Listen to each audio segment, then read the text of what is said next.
They say good art is copied and great art is influenced by Alien.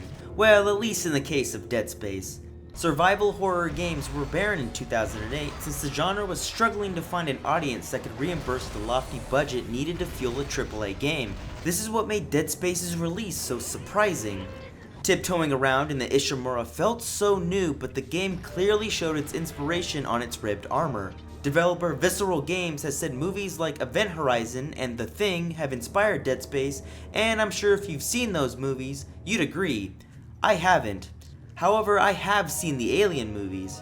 From Dead Space 1 to the disappointment that was Dead Space 3, each game is eerily parallel to each successive Alien movie, reflecting the highs and lows almost perfectly.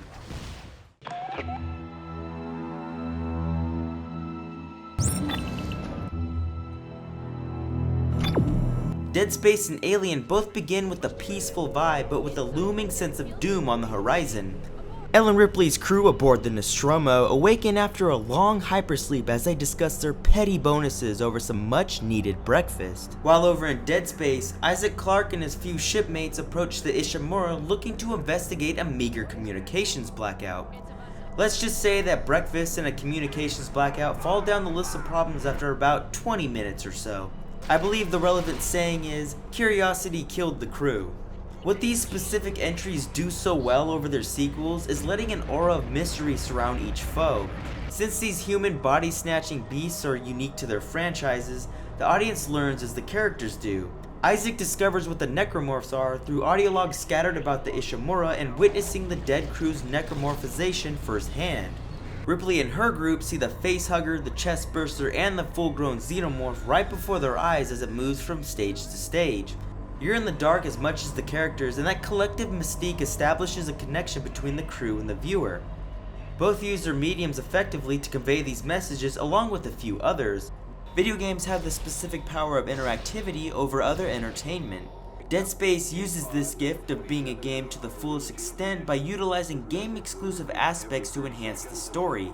Camera control is almost never yanked away from the player so you can guide the experience, the HUD is all within the game world so you aren't distracted, and the audio logs are used effectively. Say what you will about audio logs, since most games do use them poorly, but Dead Space is one of the few titles that knows how to utilize them.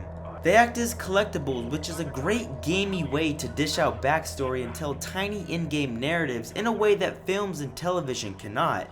Hearing distraught crew members describe the necromorph outbreak lets Isaac and the player share this experience of slowly piecing together what these beasts really are. Movies have the unique power of editing. Directors and editors are the almighty gods that dictate what you see and hear, which can make or break a movie. In Alien, we never really see the xenomorph for more than a few seconds at a time. This lets the xenomorph have a mysterious terror about him since we build up something in our minds significantly more terrifying than a really tall guy in a goofy suit. He'd probably become comical if you saw more than a glimpse of his whole body. The camera also only follows what the characters are seeing, so we aren't given some sort of sneak peek at something that isn't known to the crew aboard the Nostromo. So again, we only know what the characters in the film know, but it's done in a way that movies can specialize in. Then, of course, there are the plot similarities. We have the inexperienced non-soldier protagonist that is stuck aboard a spaceship who watches the entire crew get mutilated by these horrific monsters. A fair chunk in, a traitor from a mysterious evil faction is revealed, who is helping pull all the strings to try to shape these uncontrollable beasts for selfish, destructive purposes. For Alien, it's Weyland Yutani, and for Dead Space, it's the Unitologist. And it wouldn't be a classic sci-fi ending if we didn't have a climactic run to an evacuation shuttle. Now that we've discussed the similarities between Dead Space and Alien, check out the next video that gives the same treatment to Dead Space 2 and Aliens.